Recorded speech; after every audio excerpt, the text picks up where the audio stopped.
10 conseils pour vaincre le trac et en finir avec le stress avant de parler en public. Et oui, nous revenons aux fondamentaux de cette chaîne YouTube, mes amis. Nous revenons à cette période qui était les prémices de cette chaîne YouTube et cette période que j'appréciais d'ailleurs énormément. Mais je sais que beaucoup d'entre vous sont encore mal à l'aise juste avant de démarrer un oral, juste avant peut-être de tourner une vidéo ou juste avant de réaliser une prise de parole. Raison pour laquelle je me suis dit qu'en fin d'année, il était intéressant de revenir sur ce sujet et de vous offrir des stratégies efficaces et 10 exercices différents pour vaincre ce trac définitivement. Bien entendu, cette vidéo YouTube s'inscrit dans un processus que vous devez suivre à la lettre pour enfin muscler votre aisance relationnelle. Elle sera donc utile sur le court terme, pour vous débarrasser de votre stress uniquement avant un oral ou avant une prise de parole. Mais ne serait-il pas merveilleux pour vous de vous débarrasser de tout stress, que ce soit en improvisation, en séduction, en vidéo, par téléphone, avec des gens, en réunion, en prise de parole, partout. La clé de tout ça, c'est l'aisance sociale.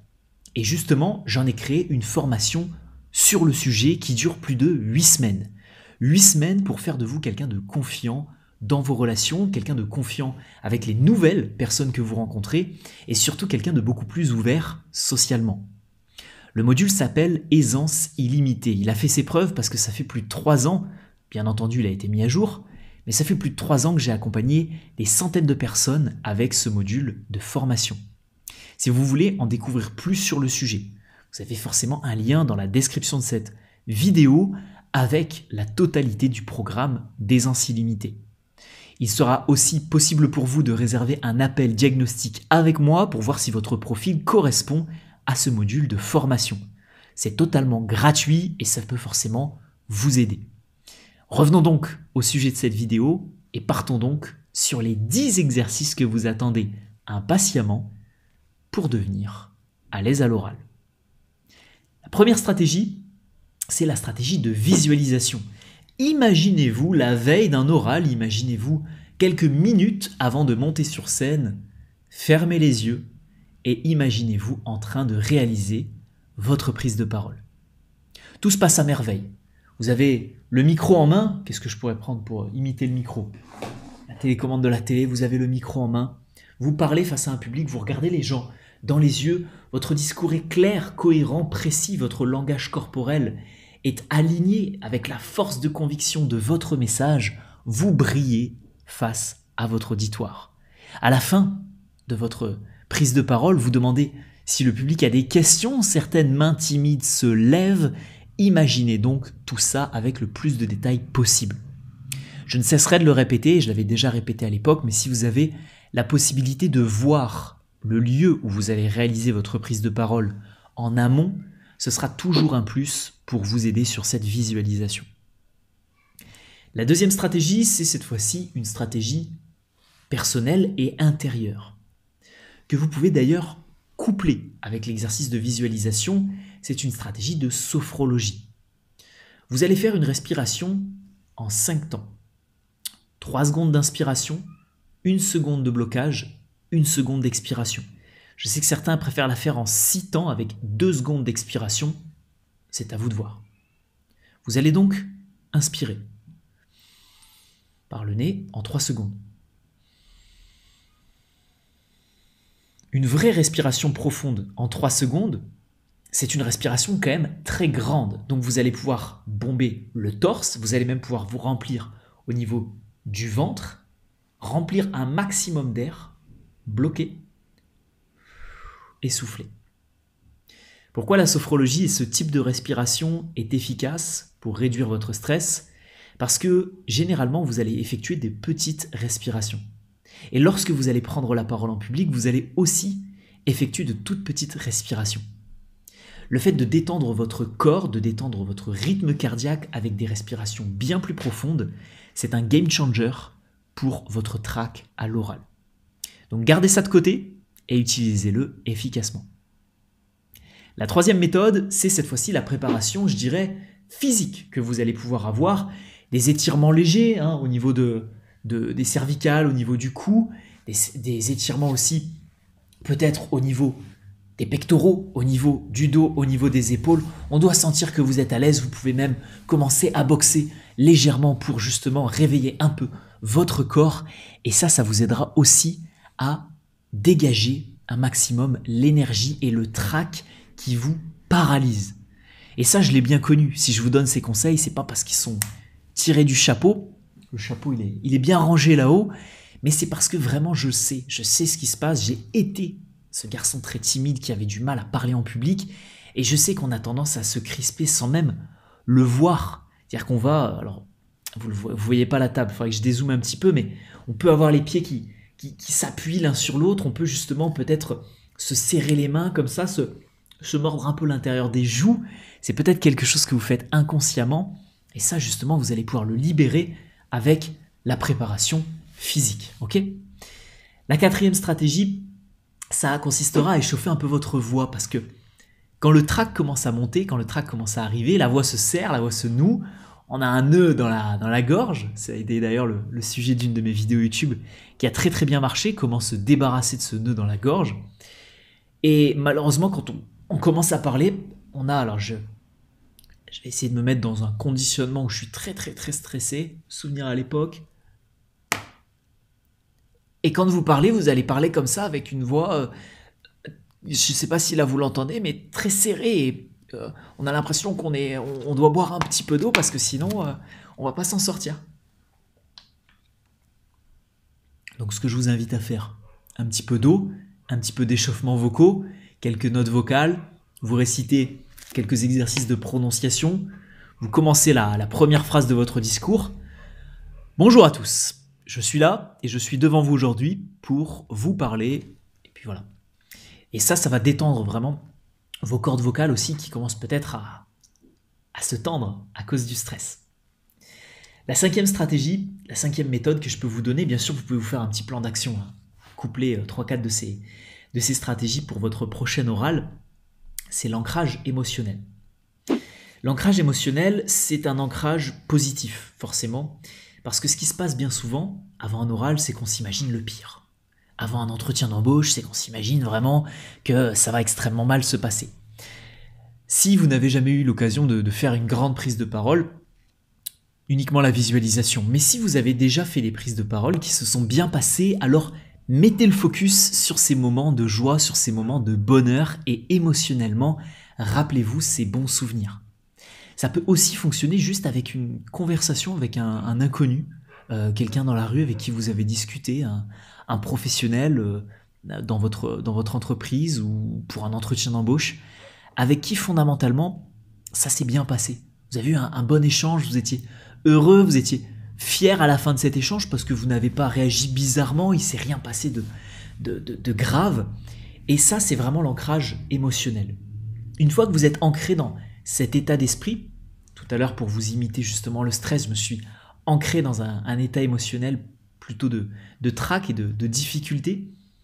Et bien une fois que vous êtes dans cet ancrage émotionnel positif, vous pouvez même aller sur le terrain de la visualisation. Pour la sixième méthode et pour la sixième stratégie, je vous invite à appliquer le processus des petits pas. Les petits pas, c'est de commencer vraiment à faire des prises de parole si vous êtes traumatisé par tout ça face à d'abord une personne. Et puis après face à un jury de 2 personnes. Et puis après de commencer voilà petit à petit et de voir chaque progrès se réaliser. Et pas de se dire mince j'arrive pas à parler devant 50 personnes, comment faire? Il y en a beaucoup qui d'ailleurs réservent des appels avec moi et me disent William je parle bien devant 2-3 personnes mais dès que je suis devant 50 personnes, j'ai une équipe à gérer sur mon site, je suis responsable qualité, responsable production, j'ai 50 gars avec qui à manager. Quand je suis en one-to-one avec eux, tout se passe très bien. Par contre, devant les 50, j'ai du mal. Ouais, ben, essaye d'en prendre 10.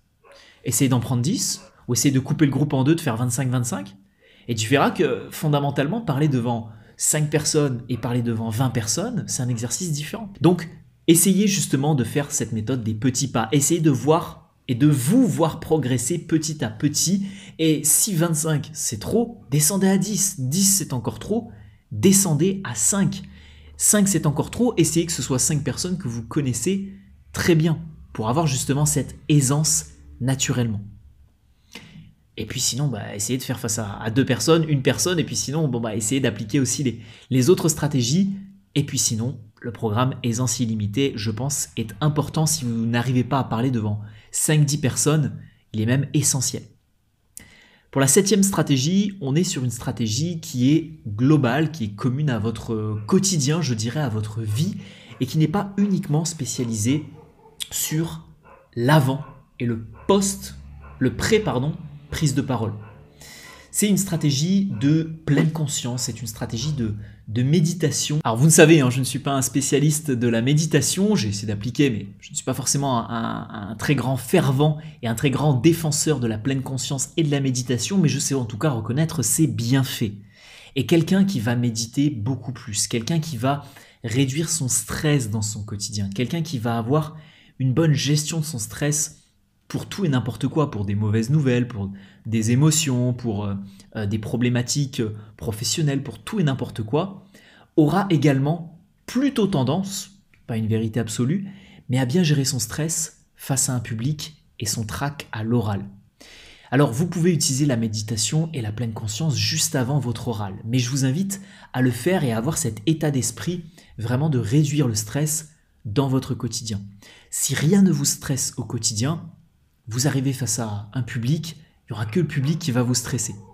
Si tout vous stresse déjà dans votre quotidien, vous arrivez face à un public, et là vraiment le public est le couperet de plus qui s'abat sur vous. Pour la 8e stratégie, vous allez pratiquer et répéter face à un miroir avant justement votre prise de parole ou votre oral. Ça vous aidera non seulement à vous habituer à ce eye contact que vous allez devoir avoir avec vous-même, ça vous habituera également à avoir un discours plus facile face à un public parce que vous l'avez répété plusieurs fois en amont. Et ça vous permettra, troisièmement, c'est la cerise sur le gâteau, le miroir que vous n'avez pas par exemple en vous filmant avec une caméra ou en vous entraînant avec des amis, d'avoir un retour direct sur vous. Parce que oui, vous allez pouvoir vous voir analyser tous les petits détails. Si vous avez un post-it ou si vous avez quelques notes, vous allez pouvoir voir à quel moment justement vous les regardez. Vous allez pouvoir voir tous les petits détails sur votre langage corporel, sur votre visage, qui induisent justement une certaine émotion, un certain niveau de confiance à votre auditoire. Et ça, vous allez pouvoir l'ajuster juste avant votre discours, et ça, c'est parfait. Pour la 9e méthode, on est sur le mantra personnel. Je suis quelqu'un de confiant, je suis un excellent orateur. J'ai appris grâce aux meilleurs formateurs sur Internet, grâce à William Morrow et à ses nombreuses vidéos et à ses formations avancées, comment parler en public. Je vais rayonner à l'oral. Je suis une personne ouverte, connectée à mon public et rayonnante. Voici autant de mantras que vous pouvez inventer et que vous pouvez avoir et que vous devez même vous répéter avant de monter sur scène et avant de parler en public. Juste avant de tourner une vidéo, je suis le meilleur youtubeur français sur, je sais pas, sur le jardinage, sur la déco d'intérieur, sur les fleurs et les plantes de vos régions, peu importe. Bon, répétez-vous ce mantra. Oui, je sais, ça peut paraître des fois un peu simple, un peu bébête, mais ça marche, ça fonctionne. Donc répétez-vous ça avant un discours, mettez-vous dans une certaine ambiance, avec une certaine musique de motivation. Répétez-vous ce discours, les Américains le font. C'est du show-off, certes, mais ça fonctionne. Et pour la 10e stratégie et la 10e méthode, c'est cette fois-ci pas la méthode que je recommande le plus, mais c'est une technique encore une fois qui fonctionne, c'est le détournement d'attention. Je pense que vous avez peut-être d'ailleurs déjà utilisé cette méthode quand il s'agissait de réciter une poésie, quand vous étiez tout petit, que vous aviez 5-10 ans. Vous avez peut-être déjà utilisé cette méthode lorsque vous faisiez des prises de parole quand vous étiez en petite section. Ce qu'on faisait tous, c'est qu'il y avait tous les élèves, les copains, les copines qui étaient assis. Il y avait l'enseignante qui nous regardait. Et nous, ce qu'on faisait tous, c'est qu'on regardait au fond de la classe. On focalisait sur, je sais pas, un tableau, une plante, le dessin qu'on avait fait, la pâte à sel qu'on avait fait. Et on récitait le discours. Demain, dès l'aube, à l'heure où blanchit la campagne, je partirai. Vois-tu, je sais que tu m'attends. On voulait pas regarder les camarades. Parce que si on regardait les camarades, qu'est-ce qui allait se passer là? On allait rougir, on allait perdre le fil du discours. J'en suis à l'Alexandrin 1, l'Alexandrin 2. Non, ça allait être trop compliqué. Eh ben, c'est aussi une méthode que vous pouvez utiliser. C'est pas celle que je recommande parce que le discours sera pas très impactant si vous regardez ce qui est au fond de la salle. Mais vous pouvez détourner votre propre attention et votre stress par un objet, par un élément précis. En tout cas, ne le faites pas avec votre discours sous les yeux parce que si vous faites une prise de parole comme ça, en regardant justement votre script, là, ça va pas être bon. En tout cas, j'espère mes amis que ces 10 astuces anti-trac à utiliser juste avant votre prise de parole vous auront aidé à diminuer le vôtre. Je peux également vous souhaiter bonne chance pour vos prises de parole, pour vos oraux, pour vos vidéos ou pour vos entretiens d'embauche ou que sais-je. Si vous avez réellement envie, si c'est juste pour un oral, utilisez les stratégies de cette vidéo. Si vous avez vraiment envie de changement, le programme Aisance Illimitée est sûrement fait pour vous. Prenez un appel avec moi ou un membre de mon équipe et on vous aidera à définir votre projet. Je vous remercie énormément pour votre attention et je vous dis à dimanche prochain pour la dernière vidéo de l'année 2024. On analyse un super personnage de film. On analyse ensemble Tony Stark dans Iron Man. Cette vidéo, faut pas la louper. Donc le bouton s'abonner juste ici ou juste là, il faudra cliquer dessus et on se retrouve dimanche prochain.